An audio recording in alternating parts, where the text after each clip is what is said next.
Welcome. I'm Janice Ellig, CEO and founder of the Ellig Group, Executive Search Advisors, where we are reimagining search through our longstanding commitment to diversity, equity, inclusion.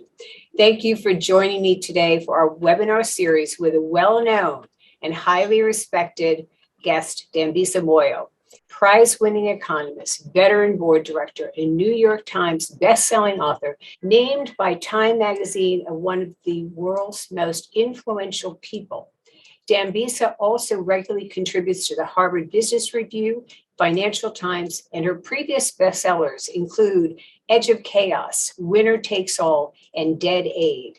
In her latest book, How Boards Work, Dambisa Moyo offers an insider's view of corporate boards as they are buffeted by the turbulence of our times. Drawing on her decade of experience serving on corporate boards, Moyo lays out what it is that boards actually do, and she outlines how they must adapt to survive challenges of coming years. Corporations need boards more than ever before to be transparent, more knowledgeable, more diverse, and more deeply involved in setting the strategic course of the companies they serve. Dambisa, thank you so much for being with us today. And thank you for writing this book. It's been a long time since I read such a great guidebook for board directors that was actually written by a director. Oh, thank you very much. I did write in the book that it was the book, I was decided to write the book that I would have loved to have before I joined the board. So it's a huge compliment for me that you think it's value add, and I'm delighted to participate today in this conversation. Well, as you know, I sent it out to many of my CEO clients as a holiday gift, right? In terms of something that they really wanted to read, and got many comments about what a great read it is. So thank you. So let's start with your board experiences, because you say in the book you are not the typical candidate to join a board. You were only 39 years of age. You did not come out of the C-suite. You were a Black woman from Africa to boot, as you say. And, you were somebody that was an unusual person to be joining a board at that time, a decade ago. But so you've gone through all these testing experiences. You sat at the table, almost everything that you have seen, excluding maybe a corporate bankruptcy. What were those experiences and observations that led you to write this remarkable book, which I understand you started before the pandemic? I did, yes. I started this book before the pandemic, partly to in response to the fact that I was giving seminars at business schools, and in particular, really what happened, I was giving a seminar on corporate governance at Harvard, and which year in, year out ranks as one of the top business schools. And in the middle of the class, I said, we're having a conversation. I said, what is the mandate of the board? Thinking I'd get at least a rote answer. And I had no answer from the audience. And it really struck me that we were building a generation of fantastic leaders who simply and who were very interested in governance, but had no idea even what the mandate of the board is. So, I thought that would be an important place to start, maybe trying to help people understand that. And it occurred to me that it wasn't just students in a business class that didn't know. Our own employees didn't know, perhaps members of senior management didn't know what our role was. And obviously beyond that, communities, regulators, shareholders, it's essentially society writ large, perhaps weren't aware. But to your question, it's been a wild ride. It's been over 10 years that I've been on corporate boards of large, complex organizations. And I have had a chairman die in office. I have had an activist in our stock. I have had, a company go from nearly $60 a share down to $7 a share. Expropriation threats from companies, from governments for the company's assets. I've had to hire and fire on multiple occasions the CEO for a whole range of issues, but believe it or not, many of them pertaining to ethics. So far less sort of what you'd call business reasons, things like financial underperformance or that sort of thing. It was, a lot of ethical challenges, and the list goes on and on. I mean, we've had real issues around, for companies that are price takers, like mining companies or energy companies, having to restructure the business around volatility of prices. And so it's been quite a wild ride. I should have also mentioned that in 2016, I was the chairman of the risk committee, as well as on the board of a company we were certain would never in ever any scenario ever get acquired. And it was acquired for the largest transaction that year, over $100 billion acquisition of SAB Miller by Anheuser-Busch. We had been told by the management time and time again, never, impossible. What we could not even imagine was that Anheuser-Busch would take out the biggest bond ever, $40 billion ever in history, in order to acquire us. So, never say never, I think, is the takeaway. It's been quite a wild ride, but I've been delighted to see so many macro changes from Brexit and presidential candidate changes, et cetera, and have a seat at the table. It's been fascinating.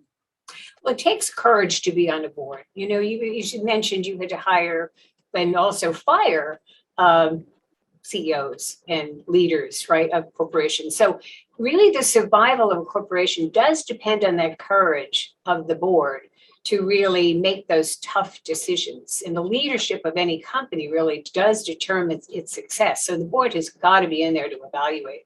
And clearly large corporations underpin our economy. And, according in your book, you say, according to Fortune in 2019, the 5 largest corporations represented 2/3 of the country's economy. That's enormous, and employed 30 million people. So with so much at stake, what do we need to do to strengthen these corporate boards so our society is strong? Well, I think it's a wonderful question, because boards have been around for a long time, for several centuries. And although the core mandate of the board, you could argue, hasn't really changed. I mean, they've always had to do succession. They've always had to be or were responsible for strategy, and that hasn't changed. I did add a third sort of linchpin of the board mandate, which is really, I shorthanded it as ESG, but it really is about the culture of the organization, which has so many effects on strategy and operations and financials, et cetera. But the bottom line is that, notwithstanding the fact that the core mandate has essentially remained the same, boards do have to evolve with the times. I was struck even just today, waking up, I happened to be in London, and hearing the news of Russia's invasion into Ukraine. I mean, that might just seem like a headline to some, but the implications and knock-on effects for operations and financials and opportunity, it sounds a bit sort of banal to put it that way, but that has a real effect, not just in the tactical short time, but also in longer period strategic thinking of boards. And so I think boards must change and adapt. Geopolitics will always be a big piece of that. The speed and the different sort of aspects of technology are a big piece that perhaps would make a different environment today from, let's say, 50 years ago. Obviously, societal changes also matter a lot. And, I'm not just talking about, things that might happen, in one particular moment. For example, the murder of George Floyd. I'm talking about sort of systemic change, the need for diversity, et cetera. These are real structural changes that happen over long periods of time, and boards need to be attuned to that. But also, the sort of expansion of globalization, or even deglobalization, as the case may be. All these things feed into how boards think, and we start to think about, do we have the right muscle and do we have the right thinking at the board to adapt to these different changes, so that the companies can not just only survive, but also thrive in a new environment? Yeah, so a board has to constantly be looking at itself, right? And is the composition right for today's world? Right. And that's something that, you as a board member, that's why it takes courage too, to say, hey, maybe we don't have the right people around us. Absolutely. Yeah. It's not often easy to say that. In many respects, you've got very seasoned business people who have absolutely got great skills. But perhaps we're looking at a lot of people through what I'd call the 20th century lens, and perhaps in a world, which means that they were great at finance and all that's still relevant, but there may not be that much added value in a technological world where we're interested in climate change and we're interested in more social issues. So that we need to constantly adapt the boardroom as well as the organization in writ large. So speaking of that, one of the oldest companies on whose board you previously served was Barclays. It existed for 3 centuries, founded in 1690. And another that you now serve on is Chevron, dates back to the 1800s. And you talk about some others that you haven't served on those boards, but JP Morgan, Cigna, and you say that, and I quote, "These companies have stood the test of time by developing strategies that allow them to fight yet another day." So along with selecting the right leader for a company, a critical role of the board is setting the strategy. And so what are some of those best practices for setting? And very importantly, you set a strategy, but you have to monitor the underlying assumptions of that strategy because they change, right? So what are some of the best practices that you've seen and what boards should be doing? So aside from the talent, who do you have around? Who's at the table? I think there are 2 other aspects that are really important. One is that the board really should not lose sight, or I should say should not be easily swayed by tactics, but in the here and now. Things get very busy. Oh gosh, there's a pandemic. Oh gosh, there's an oil price at $100. But I think the best boards continually see through it. So you see through the pandemic, or what's going to happen when the pandemic is over, very early on. That's not to say that we don't devote the requisite time and effort to addressing shocks and surprises.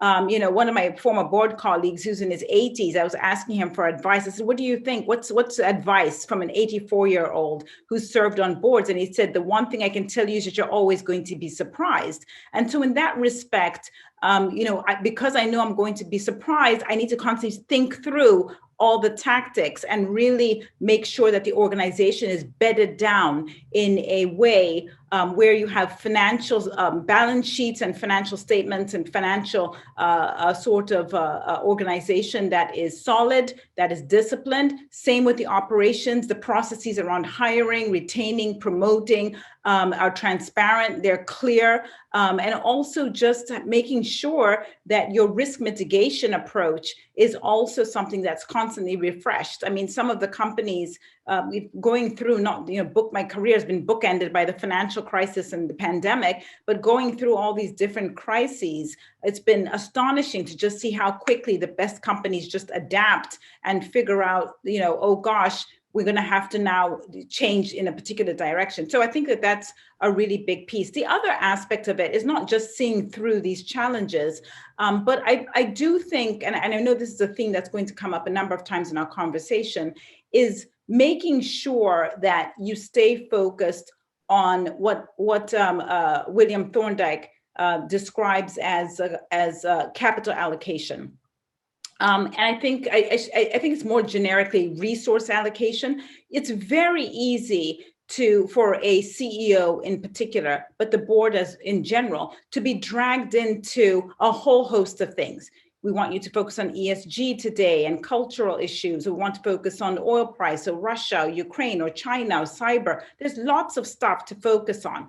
But if you can just say, I am going to wake up every morning and think about what is it I'm going to do with this marginal dollar that I have? Am I going to pay down debt? Am I going to buy back shares? Am I going to invest in technology? Am I going to hire people, or whatever your portfolio is? If you can see through that and think about risk, but also allocating capital, I think it will help a lot. I think this is a really important point, because in William Thorndike's book, which is one of my favorite books, called The Outsiders, he talks about these 8 CEOs, I think it was, who outperformed not just the markets, but they outperformed their peers over long periods of time. And they're in different sectors with different backgrounds. He's trying to understand what is it about these CEOs. And it's because those CEOs wake up every single day undeterred, undistracted by a lot of things that we do get distracted by, and are doggedly focused on what am I doing with this $1 that I have to spend today. If I can just very quickly tell you that Warren Buffett is one of the people in the book And he talks about how a lot of the operational, legal, cultural aspects of Berkshire Hathaway, but other similar corporations are ceded to a really strong number two, in Berkshire's case, Charlie Munger, which basically frees up the CEO to wake up every day and just think about one thing and one thing only. How am I going to spend this dollar? And this is really important, I think, because I have seen over the past 10 years, many CEOs dragged left and right, dealing with a whole lot of things that are incredibly important, but then they lose sight lose sight of this really important aspect of allocating capital, upon which the company's survival really depends. And I think it really is quite a dangerous approach. So I've spoken too much, but strategically, I think seeing through risk mitigation and then thinking about capital allocation are critical. I think those are great examples. And like Warren Buffett often says, if I don't understand it, I don't invest in it. He really does look at the big picture, and he's got Charlie there. And there you're talking about two fairly elderly gentlemen, right? And they are just phenomenal leaders. But you've seen other leaders like this that are just really focused on that use of that capital, right? What about the board in terms of how alert they are staying to the risks that are jeopardizing the success of that company, those threats of the creeping threats, like technology, obsolescence of it, loss of competitiveness, deterioration of competencies, quality of the management, inattention to the culture, which you talk about in your book. It's real, and values in the company, because your talent walks out the door. And you do provide some examples of how this has happened to companies where their value has gone from like 700 billion down to 70 billion because those threats creeped in and nobody saw them, right? Yes. And weren't really focused on that allocation of capital. How does the board stay focused on that, Dambisa? Yeah. So, in the book, I describe them as slow risks versus fast risks. I mean, I think everybody can recognize a fast risk. Oh my gosh, oil price is at 100, or gosh, the 10-year yield has collapsed to 0.5. We can all get around, some kind of reaction to a shock like that. The real dangerous ones are the slow risks, the erosion of organizations, the erosion of a company culture, which can be very easily overseen, overlooked. And by culture, I'm not just talking about diversity and inclusion. I'm talking about the culture of business. And maybe, one of the examples I talk about in the book is the delineation from businesses that are focused on outcomes versus those that are focused on processes. I myself am a process person. I'm not a bureaucrat. I'm a process person, which means, as a friend of mine, Dan Loeb, told me a long time ago, just go to the gym and lift weights. You're going to get biceps. Don't worry about the biceps. They will come.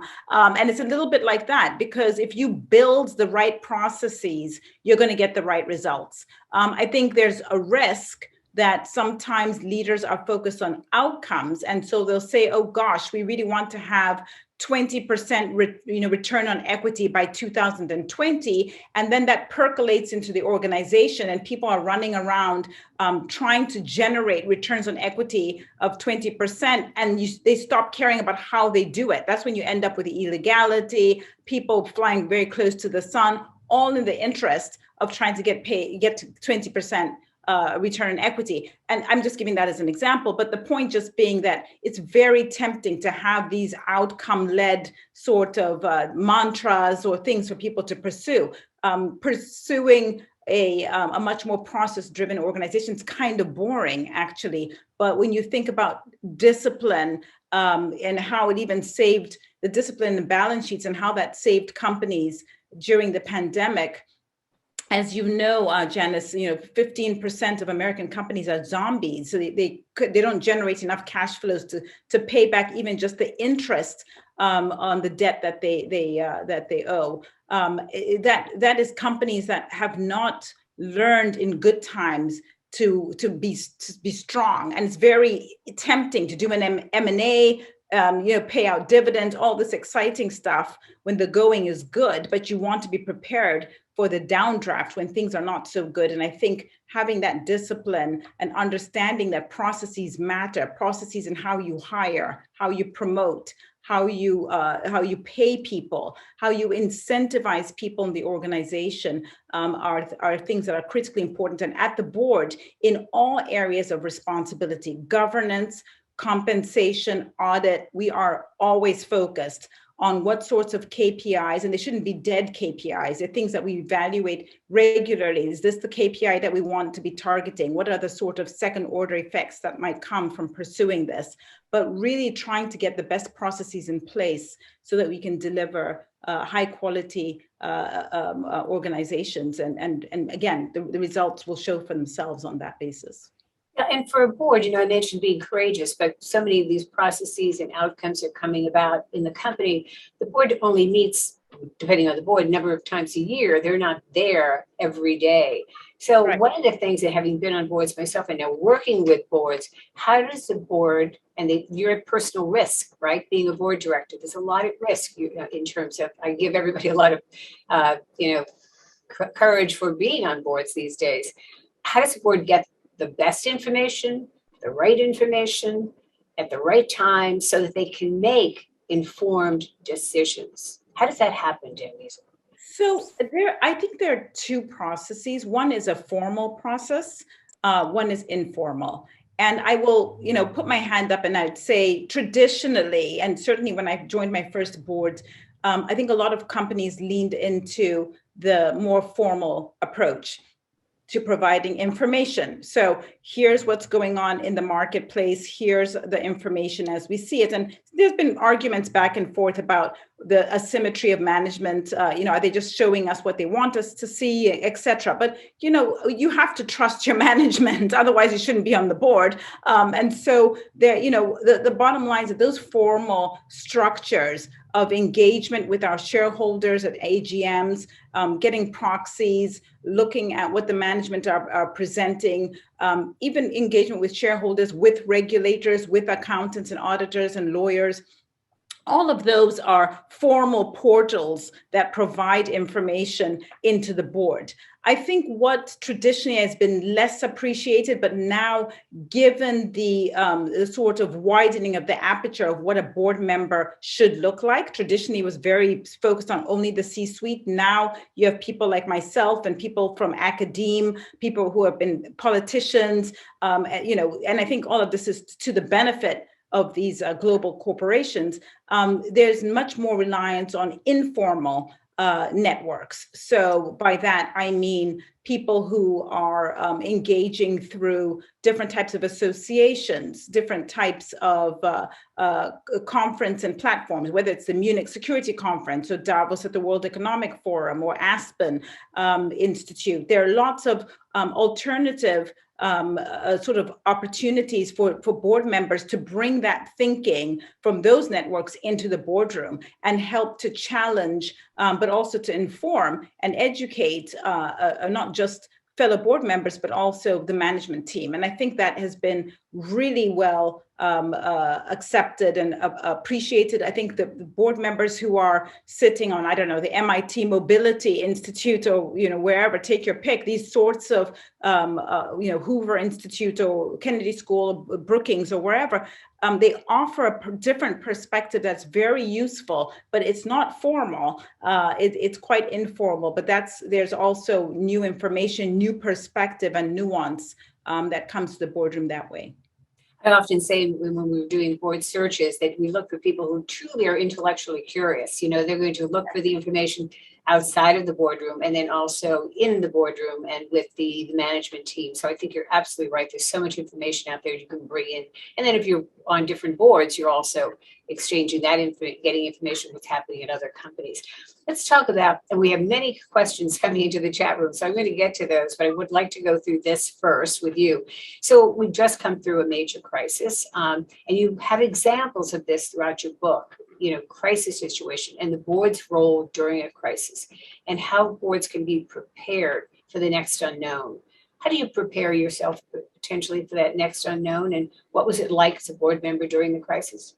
As I mentioned, I'd gotten great counsel from having worked with this gentleman who had said to me, you're always going to be surprised. And if I just think about 2008 financial crisis to 2020 pandemic. There have been lots of crises. Some people probably don't even recall because they weren't necessarily global crises, but there were crises all the same. We had the Greek bond issue, we had the Arab Spring. I mean, all of this has been in the last 10 years. We've had Brexit, we've had the rise of populism, the Syrian refugee crisis. I mean, the list goes on. And so there are always crises, and I haven't even mentioned a lot of the social change that we've experienced, post George Floyd's death and et cetera.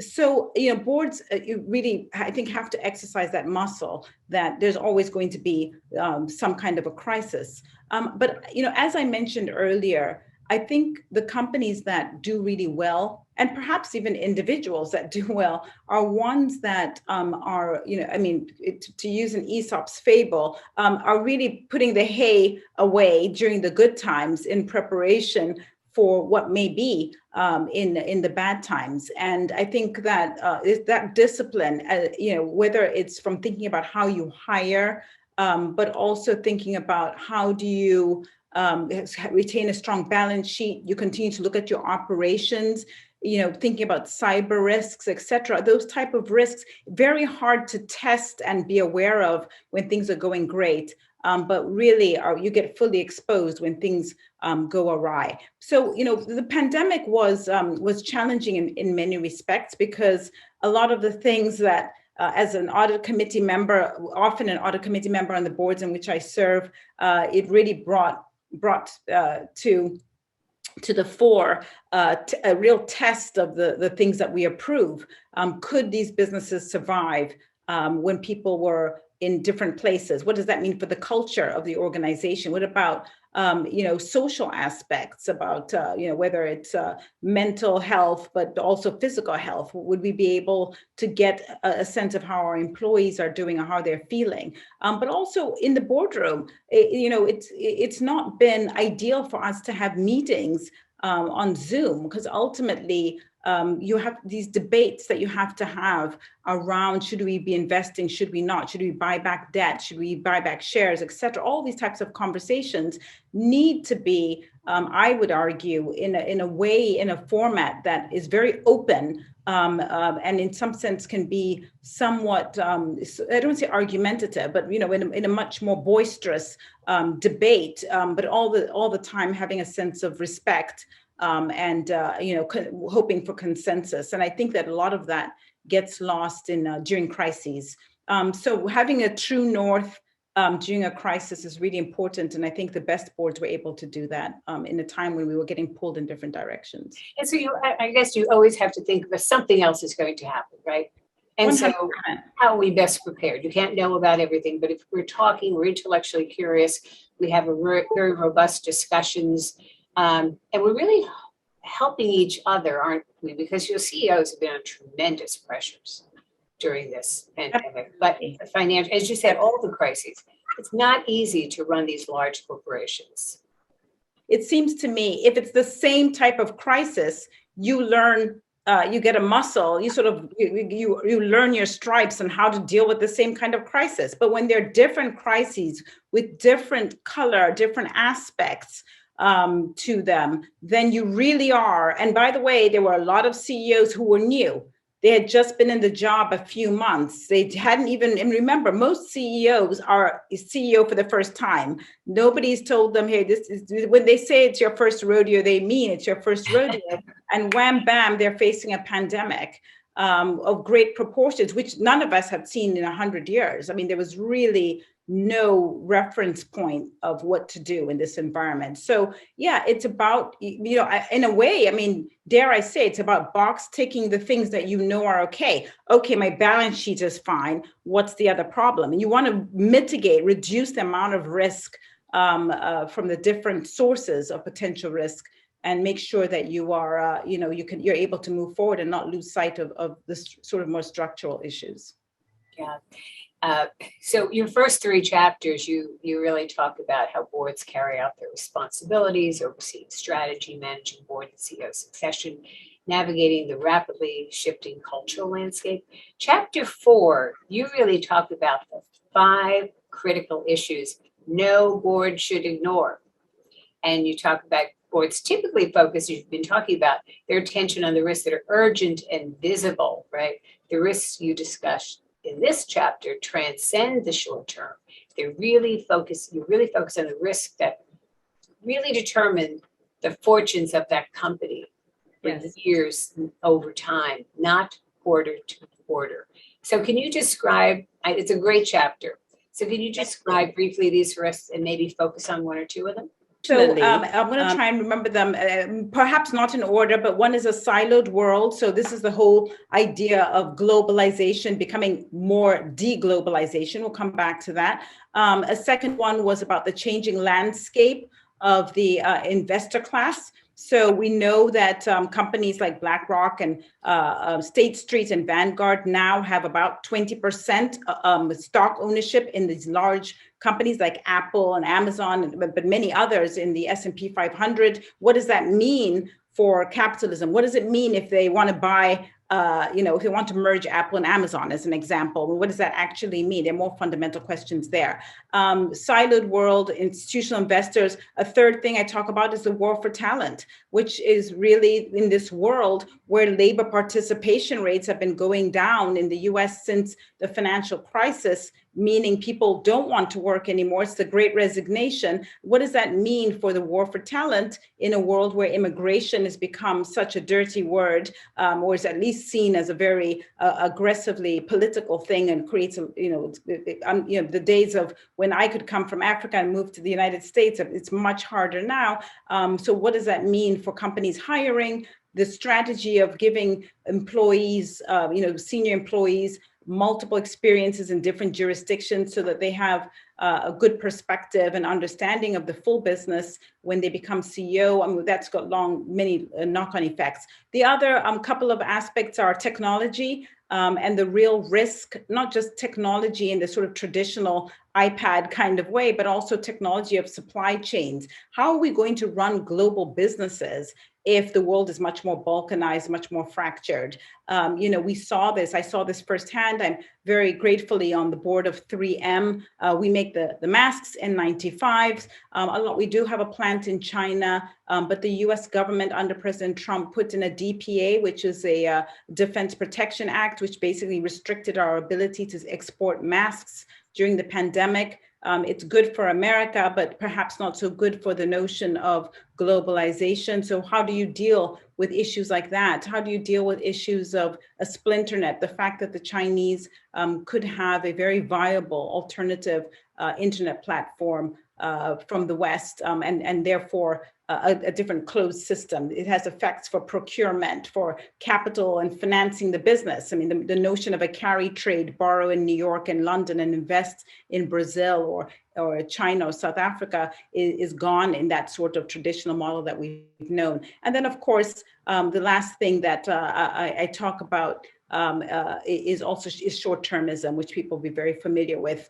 That this is something, it's getting faster. The hedge funds, the institutional investors on Wall Street have a much shorter span. They're looking quarter to quarter. That has real implications for how we think about strategy and long-term investing.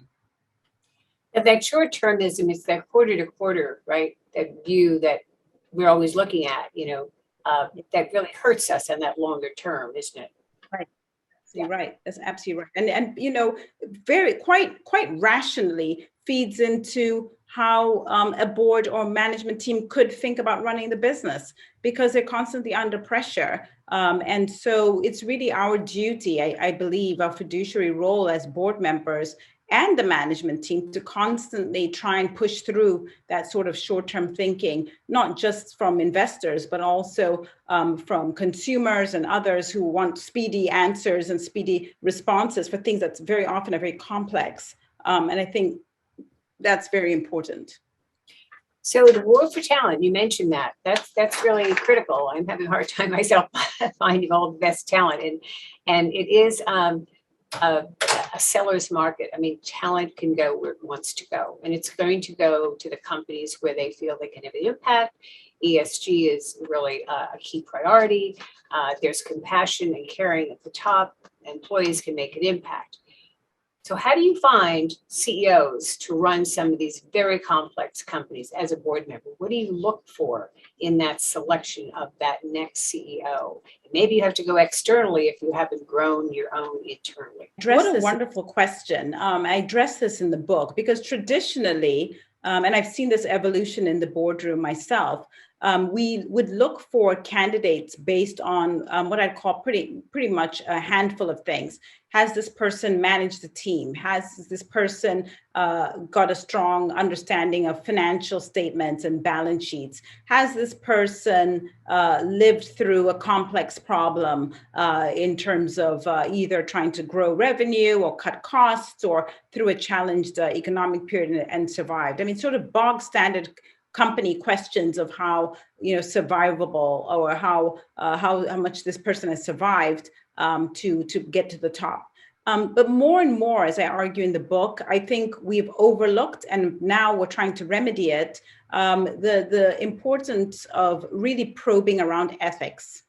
There's a study which I cite in the book that, between 2017 and 2018, I think it was like 18 months, there were 400 CEOs and senior business leaders that were fired from their jobs for ethical infringements. So things like Me Too and Black Lives Matter, et cetera, really brought to light this type of behaviors that the boards had essentially overlooked because we didn't ask the question. And I think there's a lot of scope for search firms, but also boards to become much more attuned to the kind of work, I don't know whether it's psychology tests or whatever, but certainly the questioning and probing around people's ethical frame, ethical compass, before we just hire them as CEOs. Yes, of course, it makes it more challenging, but these are organizations and companies that have been around a long time. As a board member, I want to make sure that they're around a long time further, but I also want to make sure that they understand that these organizations are not just money-making machines. They have a broader societal responsibility, and a lot of the ethical standards that were completely acceptable and have been acceptable just will not stand in the 21st century. And therefore, we need to make sure that we are probing and analyzing that angle as well. As far as experiences for the CEO and then the board as well, and I know it depends upon whether you're an energy company, financial services, minerals and mining, what industrial, it depends upon the sector you're in. But in general, what do you think is really important in terms of geopolitical experience, international experience? What should board members bring to that table? And of course, then looking at the overall composition, but individually, what do you look for? Just to put it in context, I think there are lots of studies. Again, I cite these in the book, but Harvard has done a lot of work on this and what the optimal size of a team is, but specifically what the optimal size of a board is. And remember, a board is just a team. That's really what it is. And so the same thinking and aspects around a team, I think, should apply here. Whether it's an NBA basketball team or a soccer team, or you think about who's in what position. And Jim Collins, obviously, his book stands the test of time from good to great because he talks about, the metaphor of a bus. And it's not just having the right people on the bus, it's also making sure the right people on the right seat on the bus. And I think that that's an important aspect. So I do think that a lot more work needs to be done in terms of attracting the right types of people to the board seats. My general thought is we need 12 people on the board. There are 3 to 4 committees. So you want enough people that there's, you can actually populate the different committees, audit, governance, compensation, sometimes a risk committee. So you probably need a quorum, probably around 3 board members in each of those. But you also want, I would say still somewhere from around 40% of the board to have had some CEO or CFO experience. So I think very important to make sure that they've been there at the coalface. And then, the rest of the board, I think, we're seeing, because of geopolitical risks, again, you're right, it varies from company to company. You might want somebody who's got that background. For some companies, something like an Apple, having technological experience to me is a no-brainer. That's their underlying product. So being able to have a good lexicon of the technology space, I think, is critically important. So I would imagine that there's a technology space there on the boards. And then you start to think of other areas that might be important. If you're a biotechnological company, sciences matter a lot.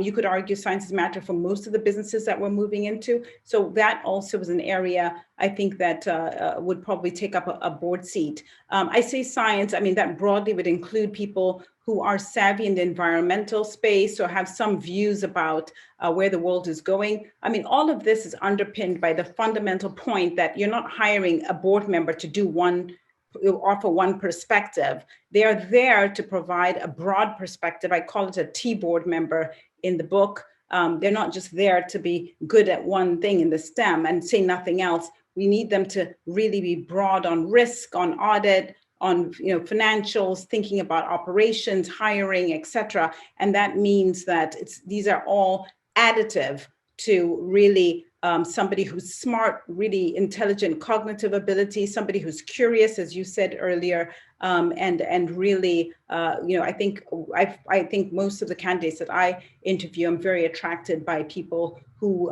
make a huge effort on their networks, given the need for more informal perspectives, as I mentioned earlier. So those are some of the aspects to help populate the board.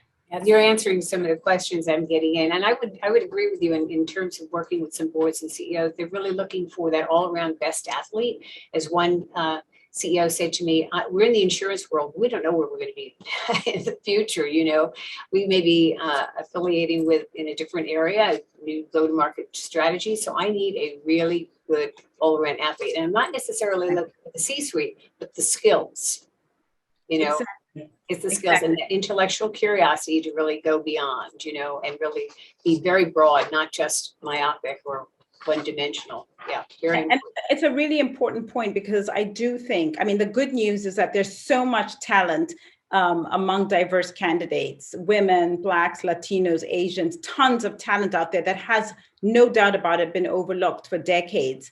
And we need that talent, given the war for talent, the issues that we talked about earlier. But we also need to be very mindful that these organizations are not doing anybody any favors, and they're not looking to fill seats just because somebody happens to be a Black woman. That's just not going to cut it. It's the best athlete point that you just mentioned. You want to bring on board people who are going to add value and help do the work, the complex, difficult job that boards are required to do. And thank God those people are out there. And I think that the mood music has changed very dramatically. These boards are looking for those people, and with your help and others, we know where to find them. So that's a huge transformation and much needed for us to succeed longer term.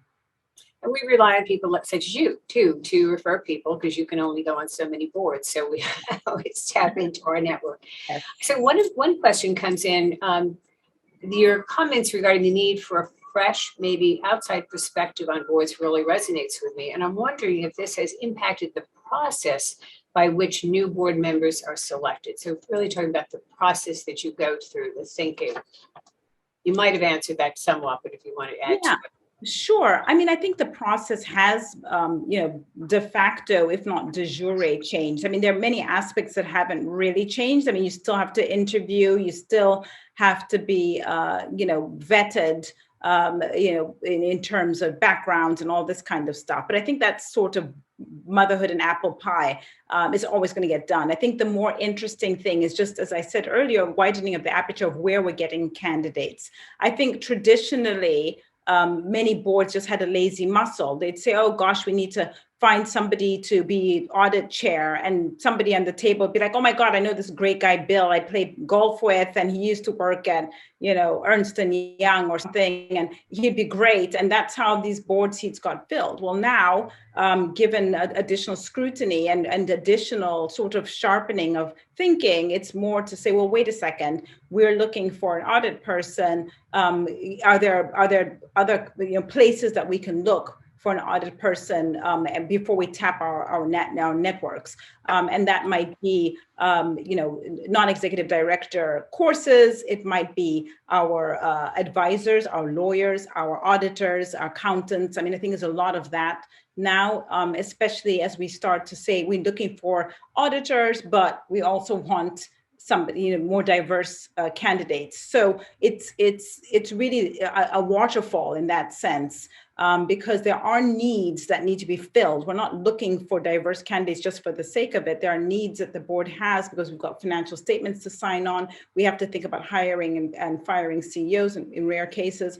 We have to think about strategy. We have to think about operations. We're constantly looking to refresh and add in new talent, technology, et cetera. And as we look for that talent, instead of just reaching for, oh, I happen to know somebody, which is easy for us because managers in pain are always looking for quick solutions, we're now saying, wait a minute, let's do some more work here and let's look at and see whether a university has candidates, an unsung hero, a professor at, I don't know, Stanford or somewhere who might be a professor in ethics or a professor in science who would be good to give a shot. So for sure, where we get our candidates, how we think about sourcing and the process of interviewing them, understanding that they don't have a business background has definitely changed. And I think it's for the better.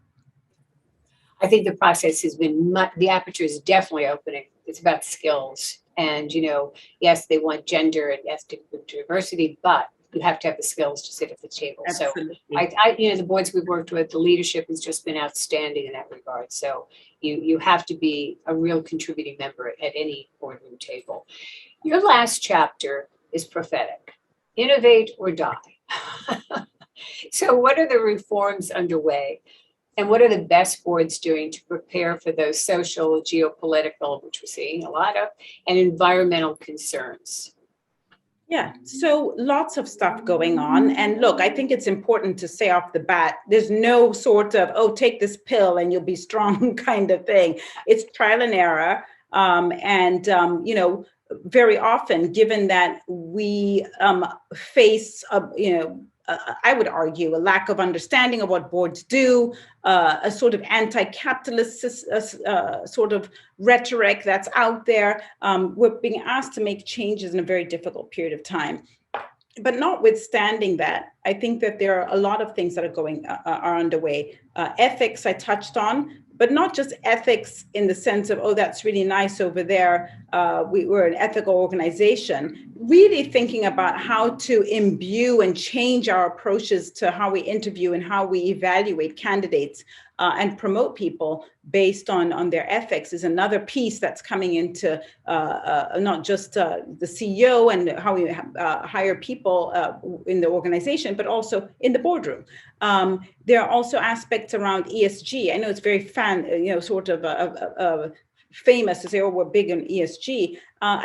I have been, just today talking one of the boards that I'm on. The world is moving away from the sort of, oh, we have a big ESG center at the middle that's churning out all these reports to prove that we're good at ESG, and starting more and more to say, no, it has to be the DNA of the company, our employees and the way we operate, the way the board thinks about the company is not just, hey, will the ESG person come in and deliver a report? It's just about the sort of blocking and tackling every day of how the company operates is one that is respectful, understanding, and in pursuit of high standards on the environment, social, and governance aspect. So again, massive changes on that. And then I touched on some of the other changes, which is just thinking about how we recruit.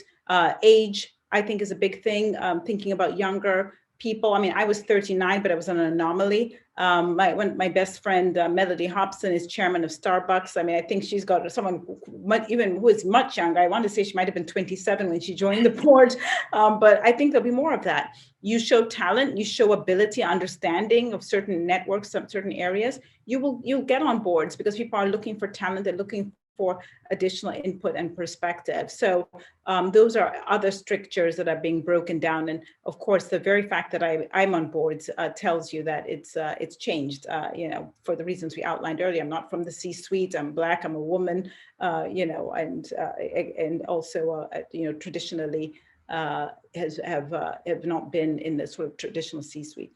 Well, as an international economist too, I mean, you bring such a broad perspective of what's happening in the world. And as we see with the Ukraine situation and Russia today, it's impacting our markets. And then, if we're isolationist, it impacts our supply chain. So every board is confronted with what's happening geopolitically, right? And you bring that perspective. So everybody brings different perspectives.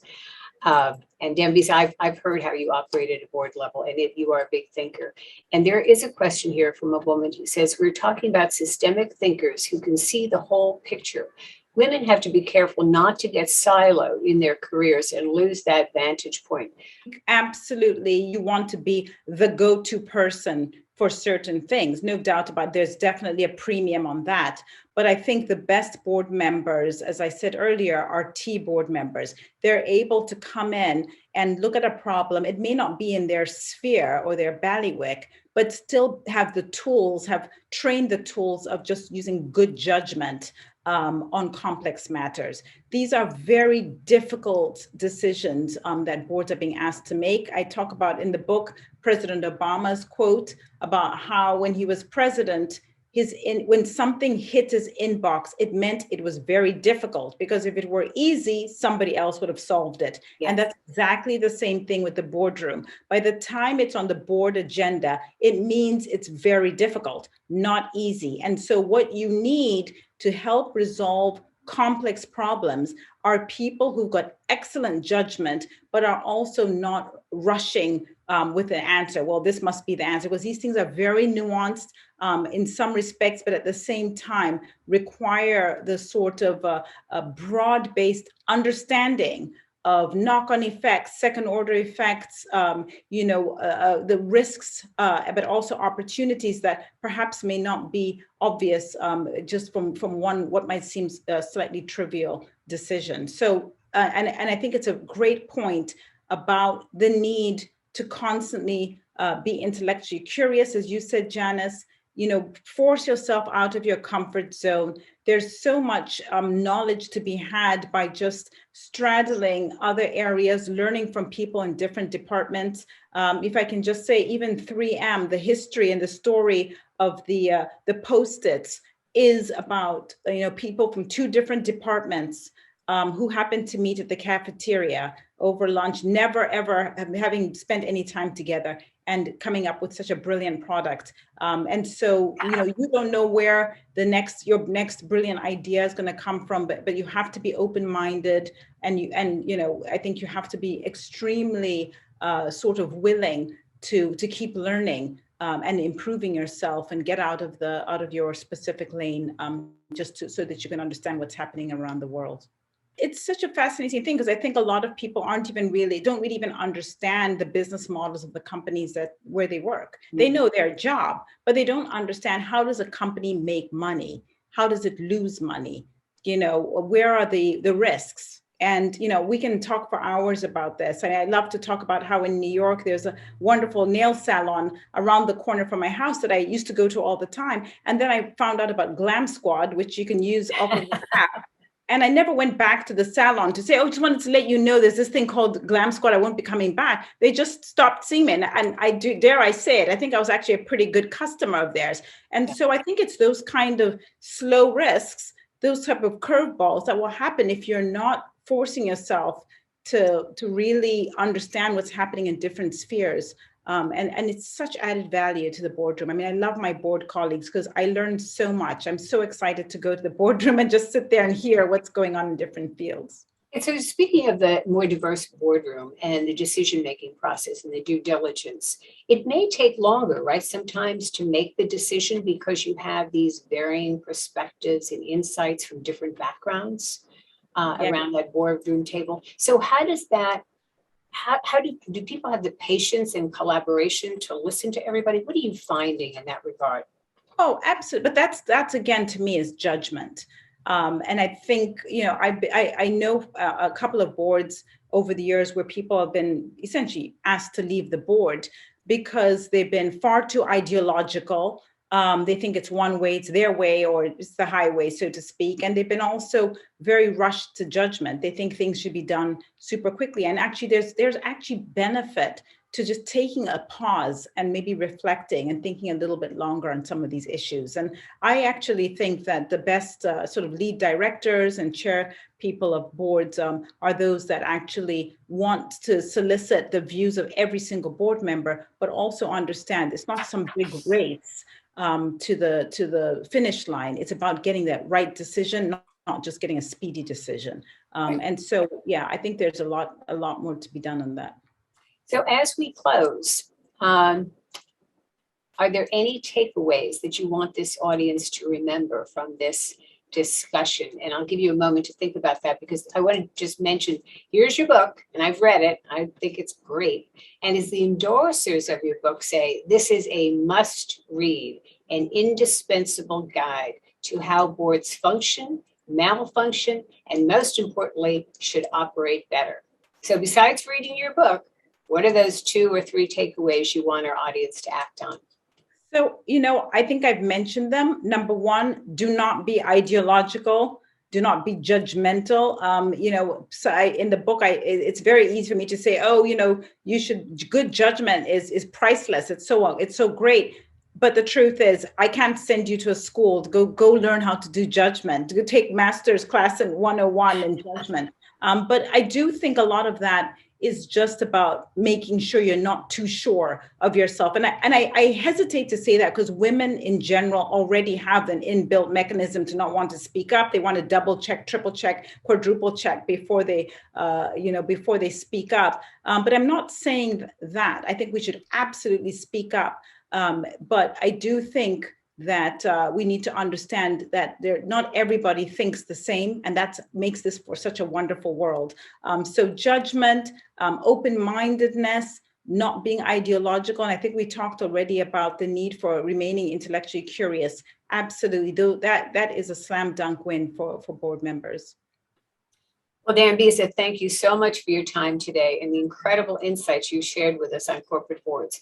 And I want everybody to know you can purchase How Boards Work and How They Can Work Better in a Chaotic World at most local and online booksellers. I'd also invite you to listen to Dambisa, one of my Leadership Reimagined Game-Changing Conversations podcast that she and I did in 2021, which was called Redefining a New Path for Humanity. And our latest episode is A Competitive Advantage Black Women Leaders with Robin Washington, which is being released today. So Dambisa, thank you so much for really being with me again, your incredible insights, writing this book, and I'm going to take another 50 books so I can send them to my clients. I appreciate it so much. Thank you so much for everything you do and for the opportunity to be here today. And thank you to our audience for tuning in today to listen to Dambisa Moyo and her new book, which you'll want to read, How Boards Work. Thank you so much for joining us.